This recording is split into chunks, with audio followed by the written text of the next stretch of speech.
আসসালামু আলাইকুম। সংবাদে আপনাদের সবাইকে স্বাগত জানাচ্ছি। আমি ফিরোজ তোহা। শুরুতেই সংবাদ শিরোনাম। বাংলাদেশের সর্বশেষ গুরুত্বপূর্ণ আপডেট সংবাদে আপনাকে স্বাগত। শুরুতেই সংবাদ শিরোনাম, পরে বিস্তারিত। প্রথমে জানাবো আমাদের হাতে থাকা সর্বশেষ গুরুত্বপূর্ণ সবথেকে তাজা আপডেট সংবাদ। দীর্ঘ ৪৫ ঘন্টা পর শেষ হলো জাকসুর ভোট গণনা ফলাফল সন্ধ্যায়। দীর্ঘ ৪৫ ঘন্টা অপেক্ষার পর শেষ হয়েছে জাহাঙ্গীরনগর বিশ্ববিদ্যালয় কেন্দ্রীয় শিক্ষার্থী সংসদ জাকসু নির্বাচনের ভোট গণনা। আজ দুপুর ২:৩০টার দিকে ভোট গণনা শেষ হয়েছে বলে জানিয়েছে জাহাঙ্গীরনগর বিশ্ববিদ্যালয়ের উপাচার্য অধ্যাপক সোহেল আহমেদ। তবে চূড়ান্ত ফলাফল ঘোষণা করা হবে আজ সন্ধ্যায়। এরপর জানাবো জাকসু নির্বাচন ভিপি পদে ১৯ কেন্দ্রের ভোটে কে এগিয়ে আছেন জানা গেল বিস্তারিত। জাহাঙ্গীরনগর বিশ্ববিদ্যালয় কেন্দ্রীয় ছাত্র সংসদ জাকসু নির্বাচনের ২১টি পদের মধ্যে ভোট গণনা সম্পন্ন হয়েছে। এর মধ্যে স্বতন্ত্র প্রার্থী সম্মিলিত প্যানেলের আব্দুর রশিদ জিতু তিনি এগিয়ে রয়েছেন ভিপি পদে। তার নিকটতম প্রতিদ্বন্দ্বী ছাত্র শিবিরের সমন্বিত শিক্ষার্থী জোটের ভিপি প্রার্থী আরিফুল ইসলাম আদিব। এছাড়াও বাকি অন্যান্য পদে শিবিরের নেতৃত্ববৃন্দরা এগিয়ে রয়েছে। এদিকে জাকসু নির্বাচন ভোট কারচুপির প্রমাণ দিতে পারলে চাকরি ছেড়ে চলে যাব বললেন প্রধান নির্বাচন কমিশনার। জাহাঙ্গীরনগর বিশ্ববিদ্যালয় কেন্দ্রীয় শিক্ষার্থী সংসদ জাকসু নির্বাচনে ভোট কারচুপি কিংবা জাল ভোটের মতো কোনো ঘটনার প্রমাণ করতে পারলে আমি চাকরি ছেড়ে চলে যাব বলে জানিয়েছেন প্রধান নির্বাচন কমিশনার। পাশাপাশি তিনি জানিয়েছেন পেনশনের টাকাও গ্রহণ করব না। জাকসু নির্বাচনে প্রধান নির্বাচন কমিশনের দায়িত্ব পালন করছেন মোহাম্মদ মনিরুজ্জামান। তিনি বিষয়টি নিশ্চিত করেছেন। এবারে জানাবো অব্যবস্থাপনার নেপথ্যে বিএনপিপন্থী শিক্ষকদের দ্বন্দ্ব।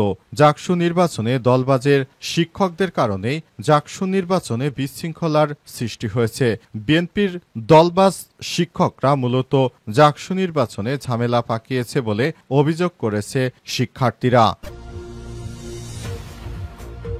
এবং সর্বশেষ জানাবো বাংলাদেশি সহ ৭ জনের মৃত্যুদণ্ড কার্যকর করল কুয়েত। হত্যা ও মাদক পাচারের অভিযোগে কুয়েতের কেন্দ্রীয় কারাগারে দণ্ডপ্রাপ্ত ৭ জনের মৃত্যুদণ্ড কার্যকর করা হয়েছে। দণ্ডপ্রাপ্তদের মধ্যে ৩ জন কুয়েতি, ২ জন বাংলাদেশি এবং ২ জন ইরানি নাগরিক বলে জানিয়েছে কুয়েতি কর্মকর্তারা। তারা মাদক পাচার সহ বিভিন্ন অপরাধে অপরাধী ছিলেন। এ কারণে তাদেরকে মৃত্যুদণ্ড কার্যকর করেছে কুয়েতের কেন্দ্রীয় সরকার। প্রিয় দর্শক, এতক্ষণ শুনছিলেন সংবাদ শিরোনাম, এবারে বিস্তারিত। তবে তার আগে বন্ধুরা অনুরোধ থাকবে এই সংবাদটিতে একটি লাইক দিন। এই চ্যানেলে আপনি নতুন হয়ে থাকলে আমাদের সংবাদটি দেখতে দেখতে চ্যানেলটি সাবস্ক্রাইব করে রাখুন। কমেন্ট করে বন্ধুরা আপনার মূল্যবান মতামত জানিয়ে দিন আপনি বিশ্বের কোন দেশ থেকে বা বাংলাদেশের কোন স্থান থেকে আমাদের সংবাদটি দেখছেন এবং শুনছেন। আর বন্ধুরা এই সংবাদটি আপনার সোশ্যাল মিডিয়া ফেসবুকে শেয়ার করে বন্ধুদেরও দেখার সুযোগ করে দিন। গাজা যুদ্ধে আপনি যদি নিরীহ ফিলিস্তিনিদের ভালোবেসে থাকেন বন্ধুরা কমেন্টে ইয়েস লিখে বিশ্ববাসীকে জানিয়ে দিন। এবারে বিস্তারিত। দীর্ঘ ৪৫ ঘন্টা পর শেষ হলো জাকসুর ভোট গণনা ফলাফল সন্ধ্যায়। দীর্ঘ ৪৫ ঘন্টার অপেক্ষার পর শেষ হল জাহাঙ্গীরনগর বিশ্ববিদ্যালয় কেন্দ্রীয় শিক্ষার্থী সংসদ জাকসু নির্বাচনে ভোট গণনা। শনিবার ১৩ সেপ্টেম্বর দুপুরে ২:৩০টার দিকে গণনা শেষ হলে জানিয়েছে জাহাঙ্গীরনগর বিশ্ববিদ্যালয়ের উপাচার্য অধ্যাপক সোহেল আহমেদ। তবে চূড়ান্ত ফলাফল ঘোষণা হবে সন্ধ্যা ৭টার মধ্যে। এর আগে জাকসুর প্রধান নির্বাচন কমিশনার অধ্যাপক মনিরুজ্জামান এক সংবাদ বিজ্ঞপ্তিতে জানিয়েছেন ম্যানুয়াল পদ্ধতিতে ভোট গণনা করায় দীর্ঘ সময় লেগেছে। ভোট গণনা করতে এবারের নির্বাচন সুষ্ঠু হয়েছে। কেউ যদি প্রমাণ দিতে পারে এই নির্বাচনে কোনো কারচুপি হয়েছে তাহলে প্রধান নির্বাচন কমিশনার তার দায়িত্ব ছেড়ে দেবে। এবারের নির্বাচনে মোট ভোটার ছিল ১১,৮৯৭ জন। এর মধ্যে ছাত্র ৬,১১৫ জন, ছাত্রী ৫,৭২৮ জন। ভোট দিয়েছে প্রায় ৬৭ থেকে ৬৮% শিক্ষার্থী। কেন্দ্রীয় সংসদের ২৫টি পদে প্রতিদ্বন্দ্বিতা করছেন ১৭৭ জন প্রার্থী। এর মধ্যে বিপি পদে 9 জন, জিএস পদে 8 জন, এজিএস পদে 16 জন নারী প্রার্থী ছিলেন। বর্তমান নির্বাচন একটি সুষ্ঠু ধারার নির্বাচন হবে বলে নিশ্চিত করেছে তারা আরও জানিয়েছে, এই নির্বাচনটি আমরা সুষ্ঠুভাবে করার জন্য সব রকমের প্রচেষ্টা চালিয়ে যাচ্ছি। নির্বাচনের মাধ্যমে আমরা একটি নতুন প্রবর্তন আনতে চাই। এই নির্বাচনের মাধ্যমে আমরা সবকিছু সুন্দরভাবে করার জন্য সব রকমের প্রস্তুতি গ্রহণ করেছি। নির্বাচন যেন সুষ্ঠু সুন্দরভাবে হয় সেজন্য অন্তর্বর্তীকালীন সরকারও সব রকমের প্রচেষ্টা চালিয়ে যাচ্ছে। তবে বিএনপি এই নির্বাচনে জিততে পারবে না বিধায় আগে থাকতেই তারা নির্বাচন বয়কটের ডাক দিয়েছে। বিএনপি যখন ভোটের মাঠে দেখতে পেয়েছে তারা এই নির্বাচনে জয়লাভ করবে না, সুতরাং তখন থেকেই তারা নানারূপ পরিবর্তন সামনে নিয়ে আসছে। জাকসু নির্বাচন ভিপি পদে 19 কেন্দ্রের ভোটে কে এগিয়ে জানা গেল। জাহাঙ্গীরনগর বিশ্ববিদ্যালয় কেন্দ্রীয় শিক্ষার্থী সংসদ জাকসু নির্বাচনে ভোট গণনা চলছে।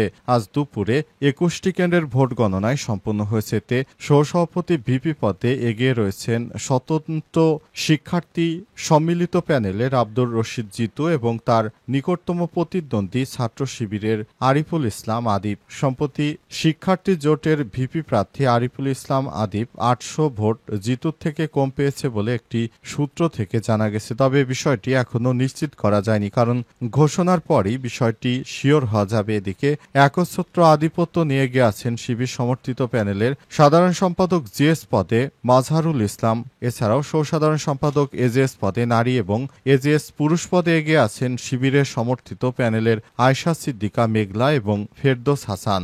জাকসু নির্বাচনে ভোট গণনা শেষ হলে শনিবার সন্ধ্যা 7টার দিকে আনুষ্ঠানিক ফলাফল ঘোষণা করা হবে। প্রধান নির্বাচন কমিশনার অধ্যাপক মনিরুজ্জামান এই তথ্য নিশ্চিত করেছেন। তিনি বলেন, এই নির্বাচনের মাধ্যমে আমরা মনে করি একটি সুষ্ঠু সুন্দর ধারার গণতন্ত্র বাংলাদেশে পাবে। মূলত এই নির্বাচনেই দেশে ফ্যাসিবাদী এবং কারা দেশের পক্ষে শক্তি তা দেশের জনগণই নির্ধারণ করবে। এই নির্বাচনের মাধ্যমে আমরা একটি নতুন বাংলাদেশ চাই, যেই নির্বাচনের মাধ্যমে আমরা এতদিন ধরে দেখে আসছি, কিন্তু এখনো আমরা সেই কাঙ্ক্ষিত বাংলাদেশ পাচ্ছি না। এই বাংলাদেশের জন্য আমাদের শিক্ষার্থীরা এতদিন ধরে তারা আন্দোলন সংগ্রাম করেছে, ফ্যাসিবাদ তাড়িয়েছে, কিন্তু এখনো আমরা সেই কাঙ্ক্ষিত বাংলাদেশ গড়তে পারছি না।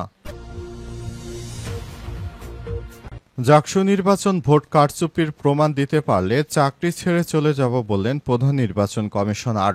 জাহাঙ্গীরনগর বিশ্ববিদ্যালয় কেন্দ্রীয় শিক্ষার্থী সংসদ জাকসু নির্বাচনে ভোট কারচুপি কিংবা জাল ভোটের মতো কোনো ঘটনার প্রমাণ দিতে পারলে আমি চাকরি ছেড়ে চলে যাব বলে জানিয়েছেন প্রধান নির্বাচন কমিশনার। পাশাপাশি পেনশনের টাকা গ্রহণ করব না বলে মন্তব্য করেন প্রধান নির্বাচন কমিশনার অধ্যাপক মোহাম্মদ মনিরুজ্জামান। আজ ভোট কারচুপির অভিযোগের বিষয়ক সাংবাদিকের প্রশ্নের জবাবে তিনি এসব কথা বলেছেন। তিনি বলেন, আমরা নির্বাচনটি সুষ্ঠু করার জন্য আপনারা দেখতে পাচ্ছেন বিভিন্নভাবে আমরা চেষ্টা চালিয়ে যাচ্ছি। নির্বাচনকে কারচুপি মুক্ত করার জন্য আমাদের সব রকমের প্রস্তুতি রয়েছে। এই নির্বাচনটি যেন কারচুপি না হয়। নির্বাচনে হয়তো একটু সময় বেশি লাগছে, কিন্তু তাছাড়া আপনারা বিষয়টি দেখুন যে কিভাবে আমরা নির্বাচনটিকে সুষ্ঠু ও সুন্দর করার জন্য সব রকমের প্রস্তুতি নিচ্ছি। এই নির্বাচনে আমাদের নেতৃত্ববৃন্দরা একটি সুষ্ঠু ও সুন্দর নির্বাচন উপহার দেওয়ার জন্য সব রকমের প্রস্তুতি নিচ্ছে। আমরাও চাই ভবিষ্যতের বাংলাদেশে একটি সুষ্ঠু সুন্দর নির্বাচন অনুষ্ঠিত হোক, সে অনুযায়ী আমরা সব রকমের ব্যবস্থা গ্রহণ করেছি। এই নির্বাচনের মাধ্যমে নতুন বাংলাদেশ গঠন করতে পারবে শিক্ষার্থীরা। এরই ধারাবাহিকতায় আমরা নতুন বাংলাদেশ গড়তে চাই বলে জানিয়েছেন তিনি।